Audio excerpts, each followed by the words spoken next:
Yung lumalabas niya itong intermittent line disconnection o pressure valve. So yan yung ginawa natin, yung pressure tulo na yan, yung mga yan. So i-clear muna natin TDCs yan, tapos i-start natin ulit. BMW 316i. Bababa tayo ng crankcase dito para i-check yung oil pump.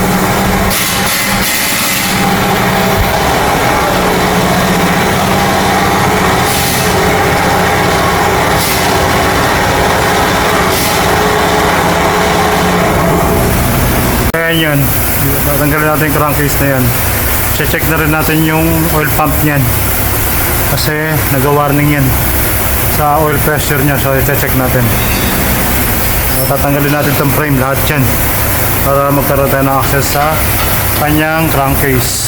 Yan ang kanyang oil pump. So tatanggalin natin yun yan para matanggal mo yan. Ayan ang mga tinanggal lahat. Steering rack, yung kanyang frame, i-jack mo yung engine, ayan. Tapos bago mo matanggal yung crankcase saka yung pickup screen, ayan. Tapos susunod natin tatanggalin na dyan yung kanyang oil pump, ayan. Tanggalin natin yan kasi lumalabas sa sensor sa panel board na mahina yung bomba ng langis. So napagpalit na ng switch, ganun pa rin. So ito malibuo ng papalitan to.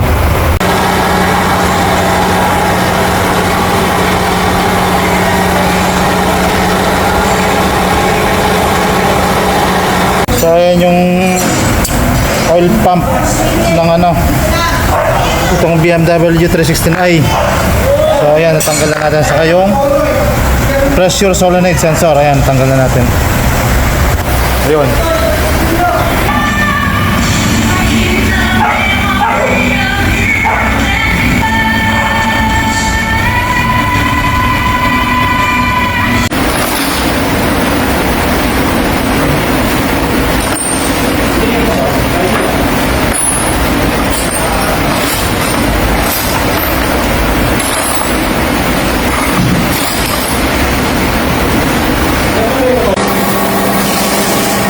Naiparime ko na ng langis yan, kaya sasalpak na yan.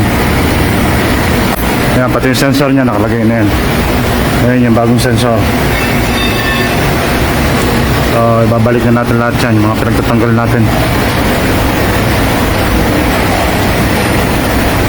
Ayan, naisalpak na natin yung oil pump, saka yung sensor, ayun na.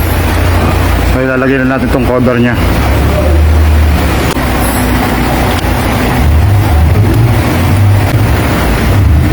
Ayan, nailagay na. So kompleto na yung oil pump saka yung sensor. Ibabalik na natin yung mga pickup screen saka yung crankcase. Ayun, mga cover.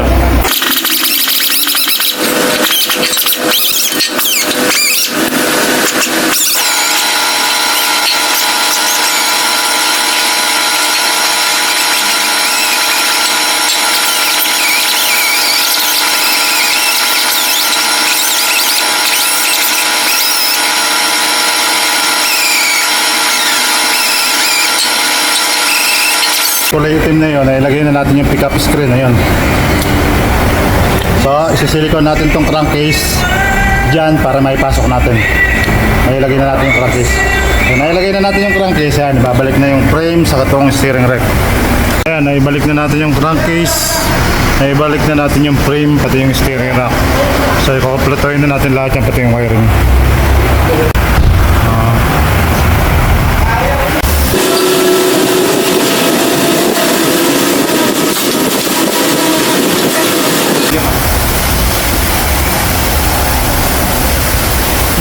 Boleh tolong aku tengok itu. Apa? Boleh.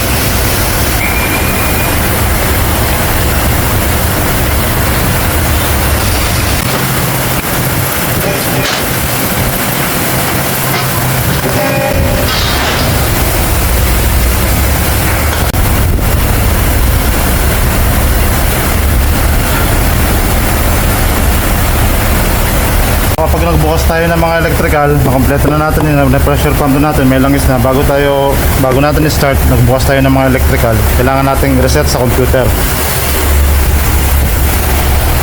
So ayan, nire-reset muna natin sa computer. Naka-ignition on tayo, tapos titingnan natin muna sa computer, i-reset natin.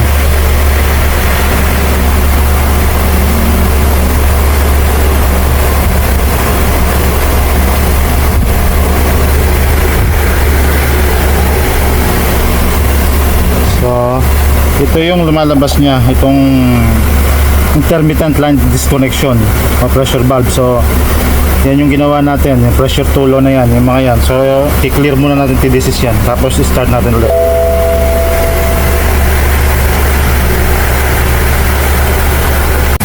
Start natin, okay na, unang start natin, subukan natin.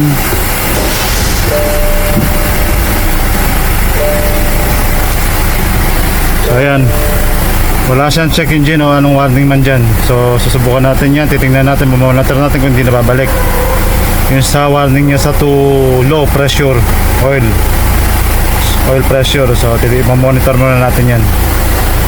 So yan, nakikabit lahat, na-reset natin, walang warning na nakalabas. Ayan, ma-under siya, so minomonitor muna natin yan. Tapos pag under yan, check na rin natin kung walang leaking. So ayan, ma-under na yan, minomonitor na lang natin.